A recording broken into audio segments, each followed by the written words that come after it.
Now, the real original reason for me having the idea to bring wellness and health experts to Life 201 began with an amazing nutritionist that I knew, and she has dedicated her life to always be on top of the latest research worldwide.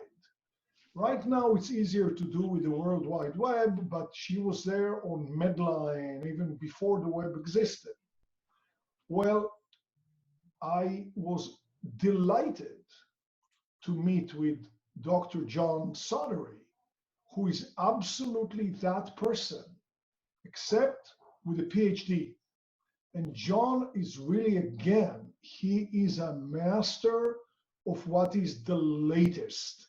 On the Life 201 show, John showed us how to avoid a vitamin E mistake that most of us make.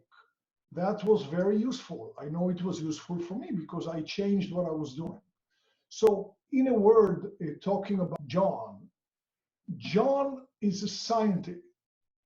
Dr. John Sottery, or as I like to call him, John, is a scientist who believes that aging normally is a disaster.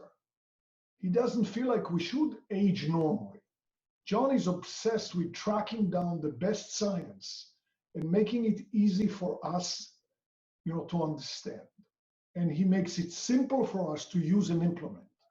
You can improve your health and vitality and minimize the risk of chronic disease. Does it work?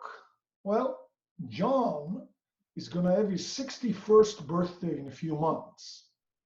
Based on his vitality, energy, the way his body looks, you'd think the guy is in his 30s or 40s. So, I mean, this is really quite impressive, and I think it's very fortunate for us to be able to get this great information. And, I'm going to be listening. And John, thank you very much for joining us. I spoke about you, but I am eager to listen to you. So without further ado, Dr. John Sottery. Do you want me to stay here? Adiel, thank you so much. And it's great to be here. It's great to be part of this event. And I've enjoyed the whole process with the PBS special and writing the book chapter and recording the videos for the DVD. So it's been really outstanding. I put together a presentation because right now we're all faced with this global pandemic, and I'm going to bring up that presentation right now, and I want to jump right into it because to me that's the most important thing right now. So hopefully all technology will behave itself, and of course it didn't. So give me a second. I have to switch back. I just have to get the get that full screen. Sorry. One more click. Let's try that one more time.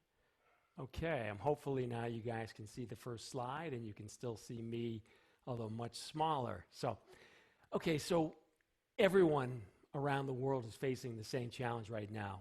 We're facing a pandemic. And for me, what I'm focused on right now is I'm focused on the biochemistry of what's going wrong. So here's what you want to have happen during this pandemic. You want to go on the green path, which means either you don't get sick or you get sick, but your symptoms are so mild that you don't even know that you're sick. You may not even run a fever. A lot of children, you can't even tell that they're sick even when they have contracted the virus. Their immune system works correctly. It recognizes it, it targets it, it creates antibodies to it, and you defeat the virus, and you end up back in your life, and now you have some level of immunity. Now, none of us know how long that's going to last. Sorry, let me flip over here. But for me, when I look at this, I'm saying, how can I get my children, my wife, my friends, you, and me, how can I get us safely over to the other side and back to our lives? So the second option is that you come down with the COVID-19, with the SARS-CoV-2 virus, and you know that you're sick. That's the yellow line.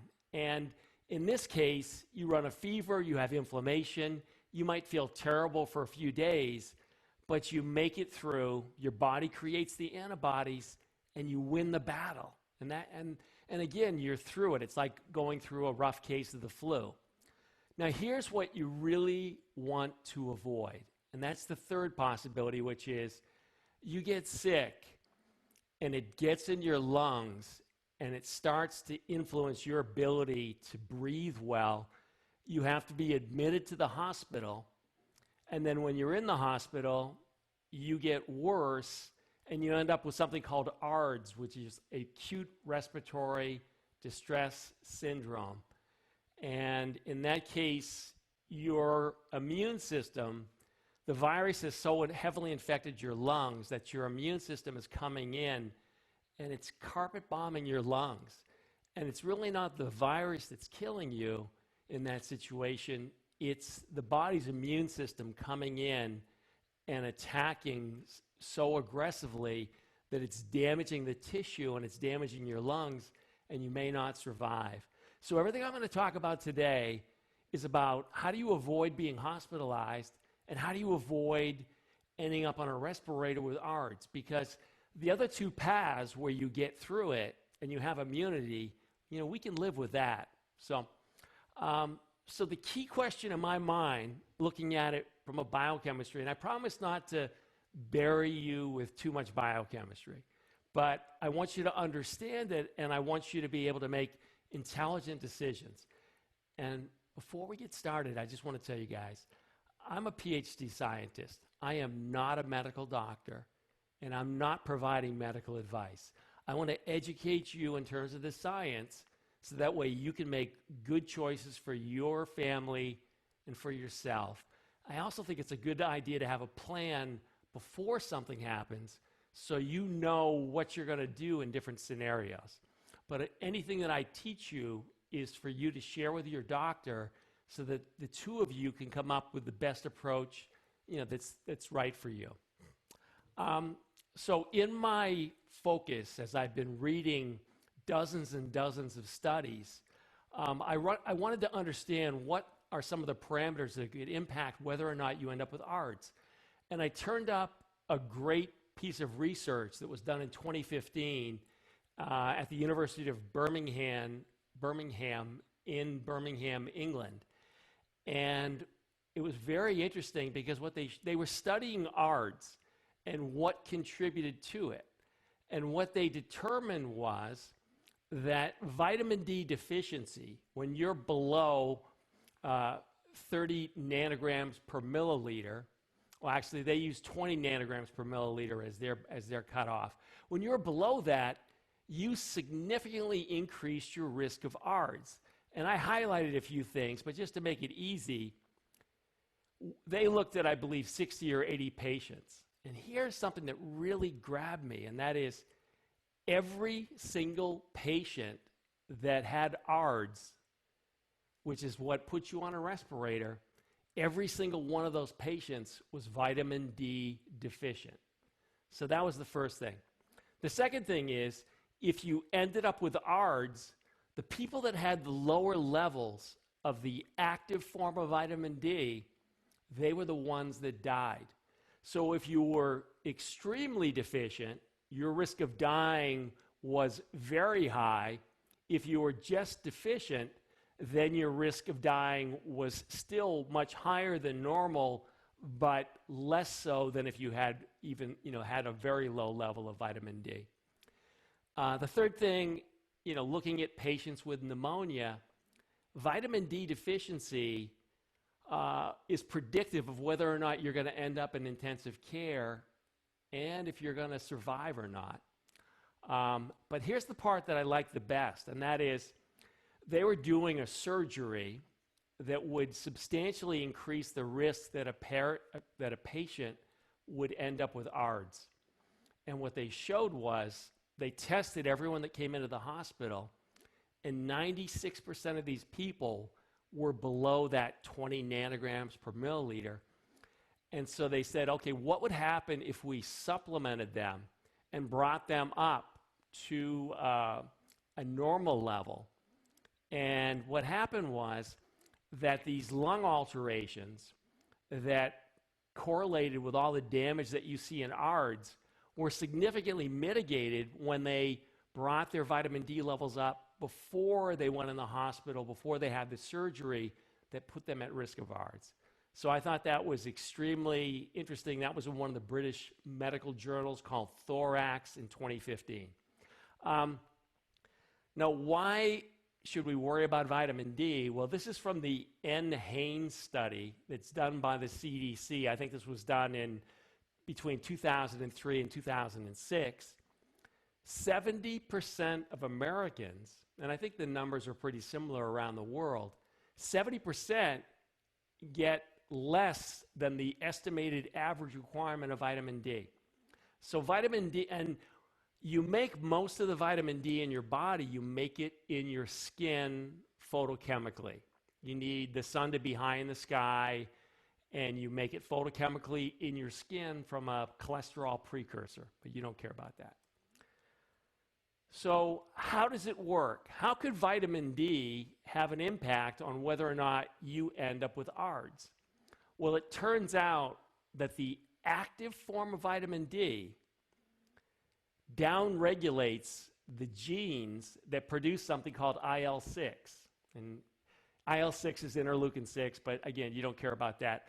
But IL-6 is one of the signaling molecules that the cells send out to tell your immune system to attack. And so when you have the right amount of this 125 dihydroxyvitamin D, it turns down both the expression and the production of a whole range of these pro-inflammatory cytokines. And you've probably heard it on TV about 100 times. They talk about a cytokine storm, and it's basically the situation where the cells are under attack. They send out these messenger molecules, these cytokines, and then that calls in the airstrikes, which leads to the damage. So the correct amount of vitamin D turns down the expression of IL-6. And what I'm going to show you in another slide is about 2 weeks ago, an article came out and showed just how critical IL-6 was in terms of if you're going to end up on a respirator or not.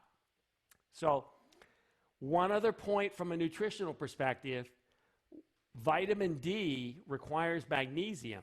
And given that half of all Americans don't get enough magnesium, and then when you look at people that are over 60 or over 70 or over 80, those numbers get even worse. This is something that a lot of people don't realize, but when you take vitamin D as a supplement, or you get it by exposing your skin to ultraviolet light, it doesn't do anything. It's only the precursor, and it has to go through 2 steps.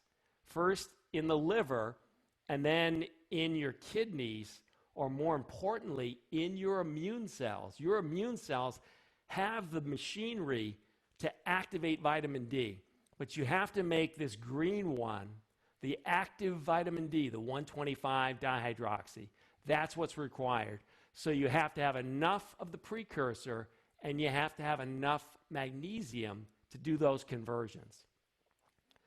So coming back to my first question, why do some people develop ARDS and end up on a respirator? Well, one of the factors from a nutritional perspective or from a sun exposure perspective is that low vitamin D3 or low magnesium can significantly increase your risk of ARDS. And how does it work? It's because low vitamin D leads to higher levels of IL-6, interleukin-6. And you can set you up for that cytokine storm, which is the disaster for your lungs and for you. All right, so that was the first thing. We talked a little bit about ARDS. So on the second piece I'd like to share with you, 2 articles have been published in the last 2 weeks. And they're coming back to if you were hospitalized and the doctors could tell that you were going to end up on a respirator, then they would probably treat you very aggressively. Because once you end up on a respirator, your odds are really terrible. Now, some people survive, but a lot of people on respirators never come back. And so, if there were blood tests where they could predict your future, and then if they see that you're on a good track, they could treat you very conservatively. But if they see that you're on a bad track, that they could be much more aggressive, that might be very, very helpful. And so 2 articles. Here's the first one. Brand new study. It's only, 10 days old. They looked, this work was done in Wuhan during the epidemic that they experienced there. And all you have to pay attention to is this lymphocyte percent value. It's a normal blood test. Every time you go in the hospital, they're going to run this blood test on you. What they showed was they had, they had 70 people here. 15 of them died. 15 had very severe case and made it. And then 40 had a very moderate case and went through fine. And the one biochemical parameter that jumped out at them in terms of all the blood work that had been done on these subjects was the people that had low lymphocyte percent were much more likely to end up as either a severe case or to die. And if you look at the black line, those are people that had the severe case, and you can see that they pulled out of it and recovered. And then the people here that went downhill in terms of their lymphocyte percent, they ended up passing away, which is, of course, incredibly sad. But the doctors are going to make this measurement on anyone that's checked into the hospital, but they probably haven't read this article yet because they're working 60 or 70 hours a week. So I want to make sure that you're aware of this, you have this reference, and you know to pay attention to this particular parameter in your blood work. And maybe if you see that number dropping, you could encourage your physician to treat you more aggressively because, that's what is indicated by this work. Okay, the second study comes back to that molecule that I told you before, IL-6. This work was done in Germany, and they wanted to figure out, they had 40 people that they treated, and 13 of those 40 people ended up on a respirator. And they said, we want to figure out, was it age, was it comorbidities, meaning were they type 2 diabetic, or were they overweight, or did they have heart disease, or did it come back to their lung x-rays? Well, they didn't see those differences in terms of who ended up on a respirator. They saw one thing of all the blood work they did and all the clinical diagnostic work they did. If your IL-6 levels went up above 80 picograms per milliliter, I know you guys are probably talking about picograms all the time, then that predicted with very high reliability if you were going to end up on a respirator. How much does it increase your risk? For the people that went above 80 picograms per milliliter, they were 22 times more likely to end up on a respirator. So if I got checked into the hospital, I would want them to pay attention to my lymphocyte percent, and I would also want them to pay attention to my IL-6. And IL-6 is something that they can easily measure, but they may or may not do that. So that would be something that I would really want to pay attention to, because I want to do everything that I can to not end up with ARDS and being on a respirator. And again, IL-6 is a signaling molecule that tells your immune system to come in, and it calls in the airstrikes. It tells your immune system to come in and carpet bomb your lungs. And so you don't want that to be too high. The third thing that I wanted to share with you is, are any of the treatment options showing promise? And I want to tell you right up front, I don't care about politics. I care about people. And I'm a scientist, and I'm used to looking at data and trying to figure out what's real and what looks promising. So I'm gonna share that with you. The first thing is controversial for some people, for certain governments, press, the whole 9 yards. I'm not going to get into any of that. I just want to look at the data. This work was done by one of the top infectious disease experts in the world. If you look at how many publications and how those publications are referenced by other scientists, Dr. D. Rao. And he showed that using a combination of hydroxychloroquine with azithromycin, and this was in 80 subjects, that if they treated those people for 11 days, that they could basically, when they did a test, when they did the swab of their nose and their throat, they could totally eliminate the virus. Now, this was only 80 subjects, but it certainly looked interesting and promising. I don't want everyone to go out. Every single drug, aspirin, ibuprofen, naproxen, statins, every drug has contraindications and has side effects. And hydroxychloroquine and azithromycin both have potential side effects. So they didn't give it to anyone. They did an EKG on everyone before they prescribed it, and they made sure that they didn't have any issues that would be made worse by the drugs. So don't run down and try to buy a bottle and start taking it. You really only want to deal with this if you're under a doctor's care, and they probably want to run an EKG on you before they even make the decision. But here's the part that I thought was exciting, and I want to make this really clear. This came out just this week, and the same researcher has now looked at 1,061 additional patients. They did the pre-screen, so they didn't prescribe it to anyone that had heart issues. And within 10 days, they achieved over a 91% cure rate. And the cure was based on them actually doing the nasal throat swab and then doing the PCR test that amplifies the signal so they can actually see if you have viable virus in your throat and nose. So out of 1,061 patients, 973 were cured and exited the hospital. 5 of those patients out of 1,061 died. They were between age 74 and 95. And then for the other, let's see, so that's about 93%. For the other 7%, 5 out of those 7% were cured. Some of them took 12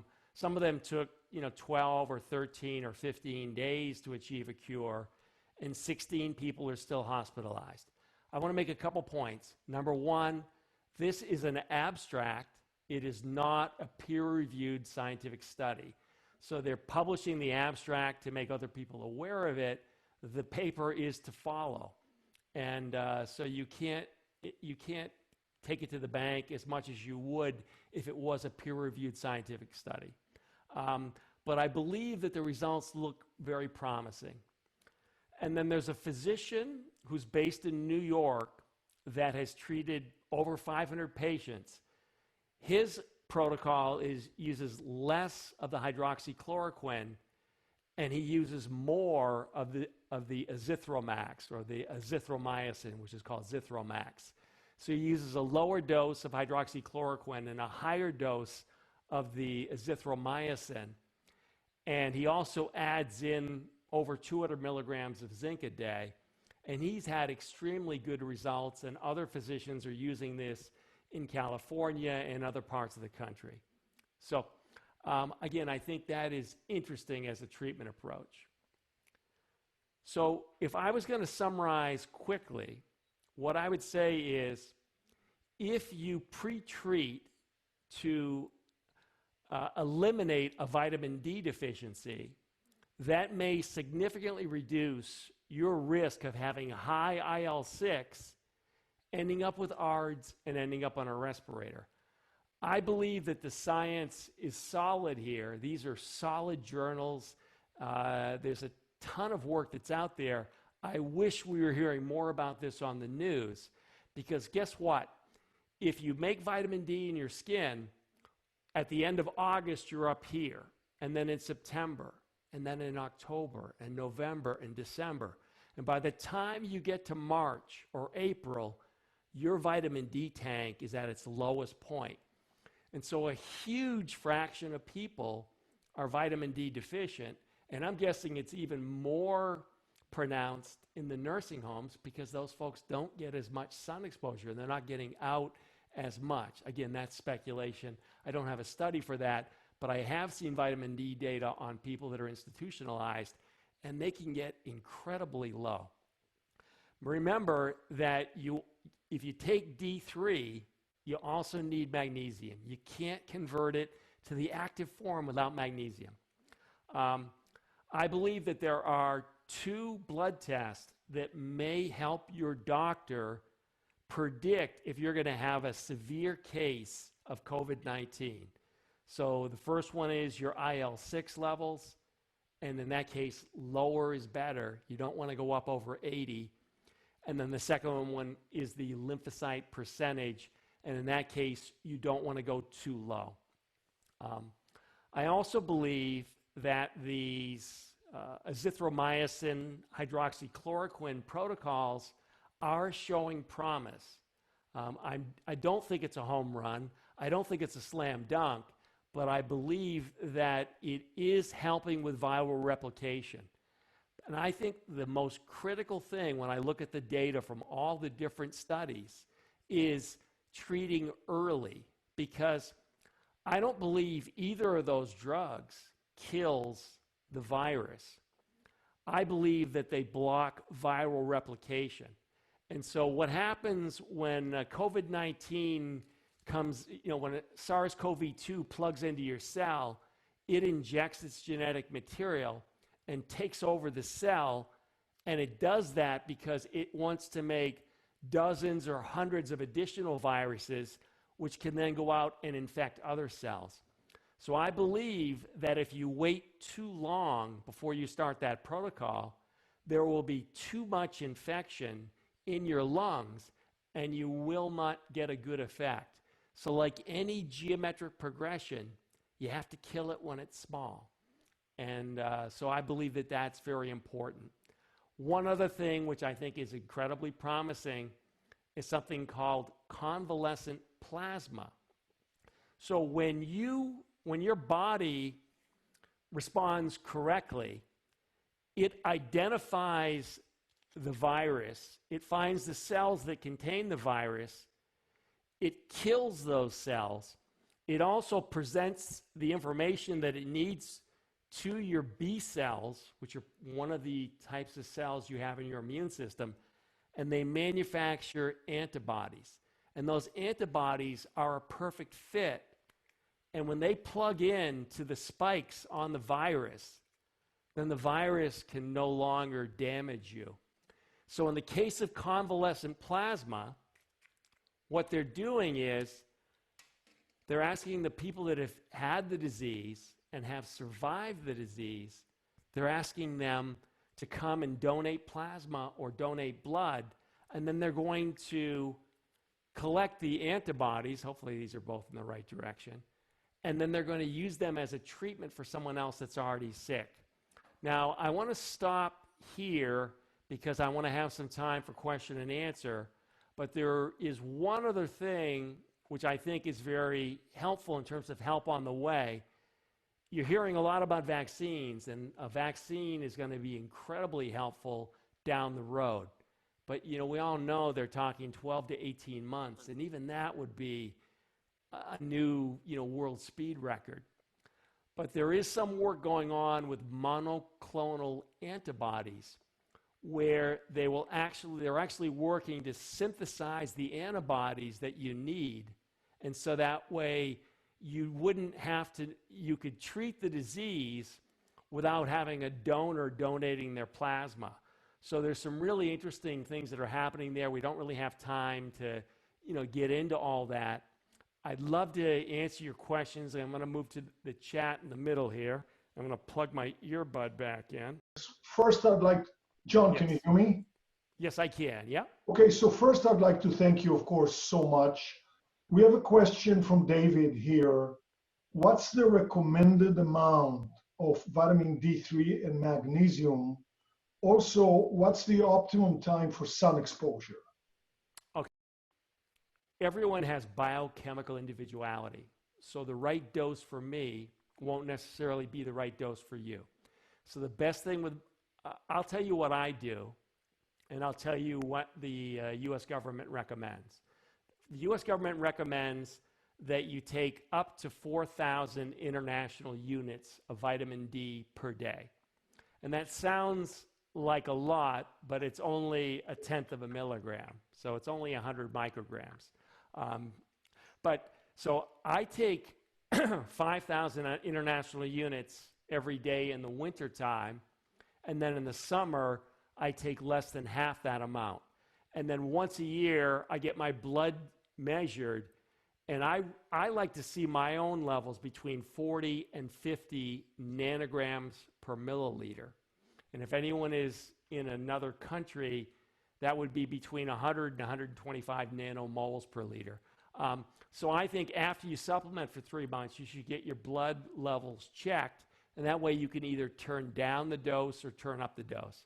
So somebody taking 4,000 IUs would fall in within the U.S. government recommendations.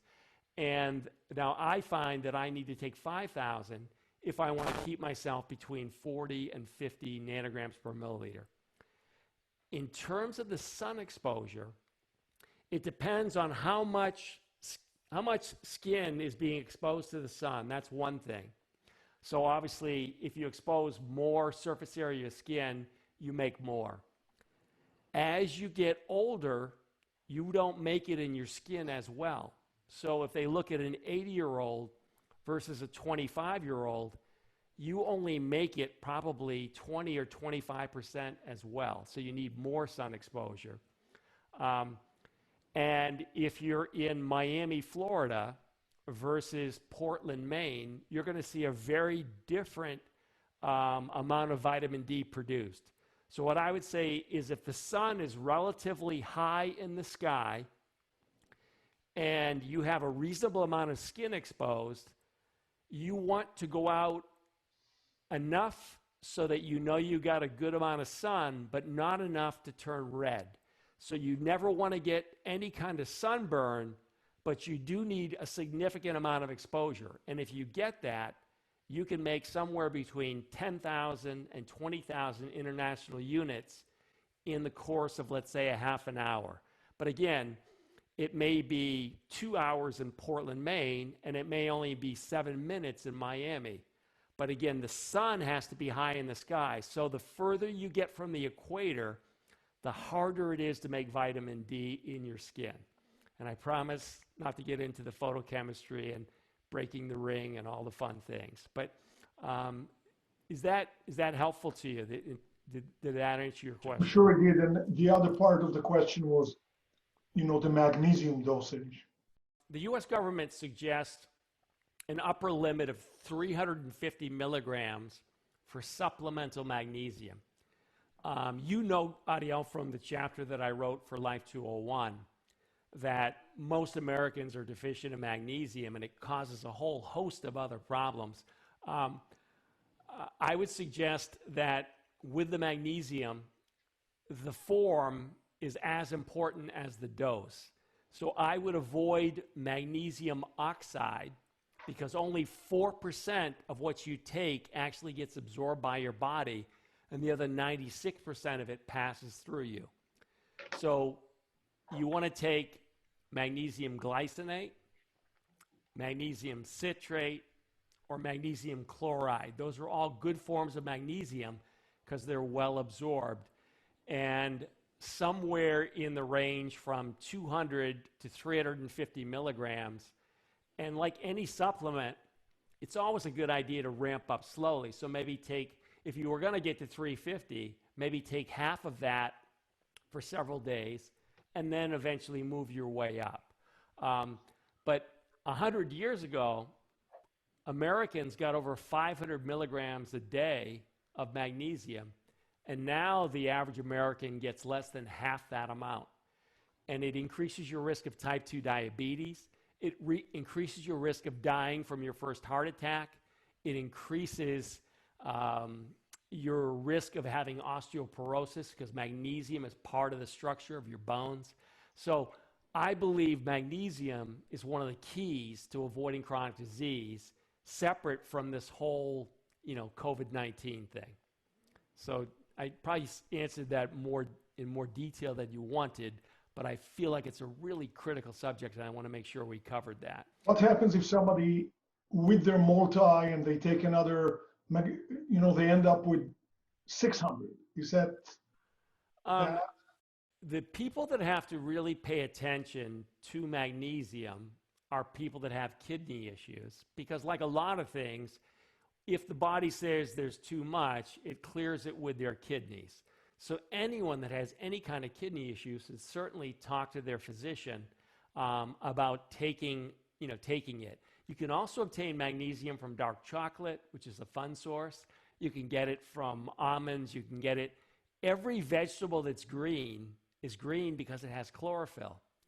Magnesium is the metal center of the chlorophyll molecule. So, you could eat more greens, but I find that most people, even if they eat reasonably healthy, could benefit by adding in a little bit more magnesium. The problem with magnesium oxide is that it's the cheapest form and it's the most concentrated form, so they can make the smallest pill, but it's also the least effective form. Okay, John.